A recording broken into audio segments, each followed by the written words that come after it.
think that Avalon was just kind of like this, like the concept of doing an album on my own was just something I was like, it was like an experiment. Like, can I do this? Like, how's it gonna be?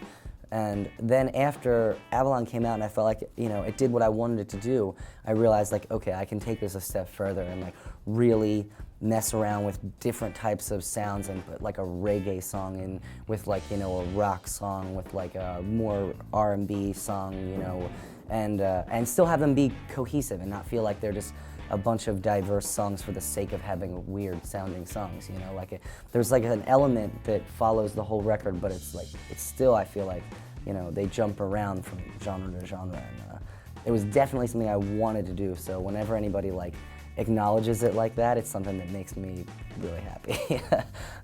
I actually made a list of people that I would love to, like a wish list of people I'd love to sing with. Like before we even started really honing in on who was going to be on Beautiful Things, it was just like people I would love to get in touch with, to do collaborations with, and sent the song to Chino. Didn't think he was going to respond, didn't respond for a little while, and then got a call from him one day. And you know, Circa had toured with the Deftones a little bit, and he and I had like, you know, spoken a few times, but even though I knew him, I was still, you know, like just starstruck by talking to him on the phone, and that hearing that he liked the song, just working with him was a dream come true. It was so cool. I was so happy he was interested, and I've always been a fan of Nate. I mean, I love the format. Fun is incredible. You know, I back everything that they do, and you know, both of us are sort of, we're not very, you know, we haven't done a lot of work with a collaboration with other people outside of like our bands, so it was like a new experience for both of us. And I sent my part of that track out and didn't hear anything back from the producer, this guy Emil, who he worked with like Eminem and like Lana Del Rey and Kanye, and like was super intimidated by working with him. And he sent me back the part with Nate on it, and it was just so good. And it really opened like my whole world up to collaborating with people and you know, just new sounds like the kind of hip hop sound. You know, really excited about it.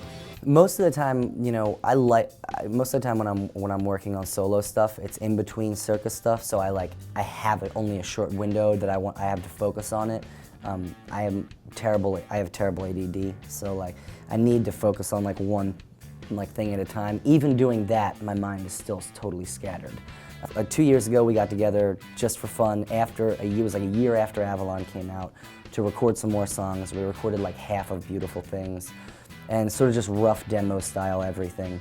And then I kind of thought I was gonna put those songs out. Like there was like 6 songs. And then the next year came along, and we hadn't really done anything with the 6 songs we recorded, and we came back and recorded like 6 or 7 more. And then just kept adding on after that. It all went down in Avalon in January.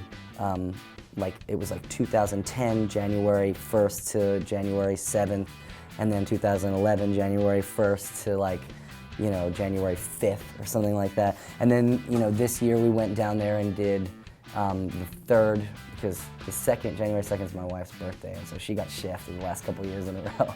So I had to do something for her birthday this year. And the next day we went down the shore. We basically practiced till the tour started, which was on the 12th. And we have a bunch more songs too, which is really crazy.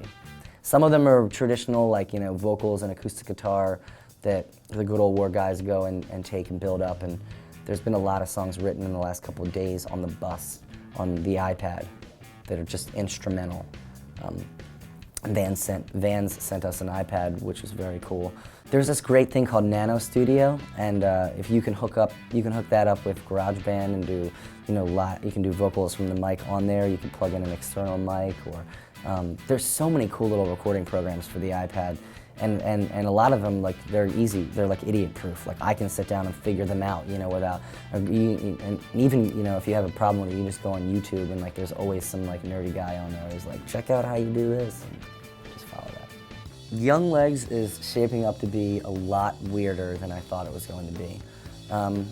You know, for the most part, for these solo records, like I write an acoustic song pretty much, and then we take it and then kind of experiment with it. And I'd say the songs we have for Young Legs are maybe a quarter of them are like acoustic songs with vocals and acoustic melody, and the rest of them are sort of just like these beats and these weird sounds. Like some of it sounds like gangster rap right now. Like some of it sounds just like Mary J. Blige R&B style to me. So I have no idea what it's going to end up sounding like yet.